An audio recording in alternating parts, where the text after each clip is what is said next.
What is going on, everybody? How are you? My name is Andrew. This is Touring Midwest, and in this video we're going to talk about the GoPro HERO9. Now I know what you're thinking. You're not a tech review channel. Yes, you would be right. So this is not going to be a tech review video. It's not going to be about tech or specs. I am a motovlogger. I am a content creator here on YouTube, and that means I use the cameras. So that's probably more important than specs. What do I look for? Does the GoPro HERO9 meet my needs? And I'm here to tell you that the GoPro HERO9 was released today, and I think I need it in my life. I tell you what, I'm in the market for a new action camera anyways. I've got the GoPro HERO6 that's mounted on my helmet right now, so you can see what I see. But it's nice to get that second point of view, that second POV, right? So I've been thinking, I have a HERO4 Black, but it's broken. And I've got an old HERO3 too, which I could use that HERO3. It's a HERO3 Silver, so it's not that great. It's not that great. You got to stay current with the technology. You got to embrace the new technology. You know what I mean? Because it's all about quality content here on YouTube, and you got to kind of stay with that. Also, you can't be a YouTuber, you can't be a motovlogger on YouTube without having at least 2 usable GoPros. It's like a rule. It's like a rule. So you got to get that second POV. And all the things we've been saying that we want from a GoPro all these years, I feel like GoPro HERO9 kind of nailed it. They have even better stability over the HERO8. They've added the front screen, the selfie screen, so if you're using it for vlogging or something like that, or if I wanted to mount it on my handlebars and point them back at me, I can make sure that the shot's framed up right. That's awesome. It's about time they did that. That's a great feature, and I'm so happy that they did that. They've improved the battery life, but they did have to make the battery bigger in order to do that. So now we have a bigger battery, which means we have a little bit bigger GoPro. Also, to accommodate that screen, obviously the screen's going to take more battery, and you need more real estate on the camera for the screen. So that's part of it. It's a little bit bigger, but that's okay, because it added functionality, and I'm okay with that. Now it's also got some other features, like they added back the removable lens, which on the GoPro HERO8 that was not removable, so if you damaged it you were just out, right? So it's nice to be able to have that.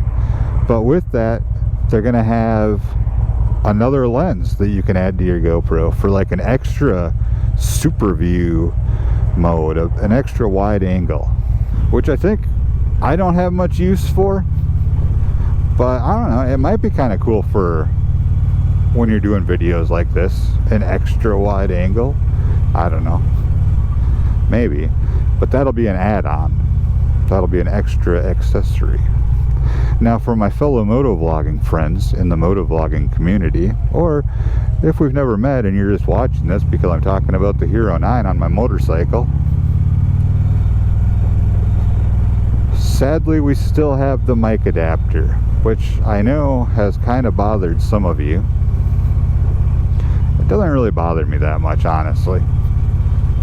I just stick it to the side of my helmet and that's it. No worries. I'm not worried a bit. So there's that. There's a lot to watch out for in this neighborhood. Kids and dogs and vehicles, all kinds of stuff. And now that they've added better stability, it's even better, right? Like, I mean, I'm all about it. I need the HERO9 in my life. Like I said, it's not going to be any specs or anything, I don't know. It does record 4K 60 frames per second or 5K 30 frames per second, which I don't really use 4K. Definitely don't use 5K. But I just feel like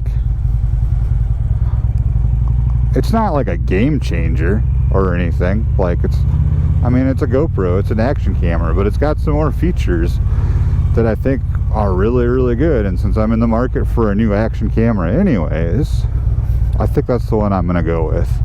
The thing is also though,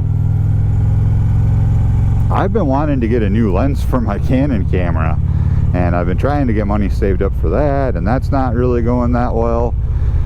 So now I have my eyes set on this GoPro, and that's more money that I have to try and save up. So we'll see what happens. We'll see how long it takes me to get one, but it's definitely on my list of things that I want. It's on my radar. I'm gonna probably wait a little bit and wait for more reviews to come out after people have had a chance to use them, make sure everything's working right, so we don't have to wait for some update or some fix that never actually happens. It'll also be interesting to see come October if some of these other accessories actually make it out this year, because they announced all these things last year, like the media kit and all these peripherals that you can add to the GoPro, like the better mic and the front-facing screen, which of course with the HERO9 we don't really need, and the light and all these things. I don't know if they actually got any of that released last year. I'm not really sure, but because I haven't really been following them.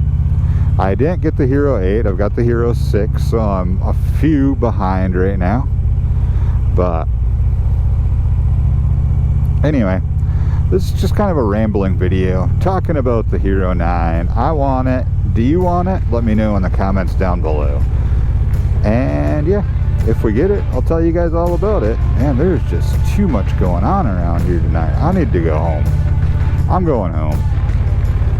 We'll catch you in the next one, y'all.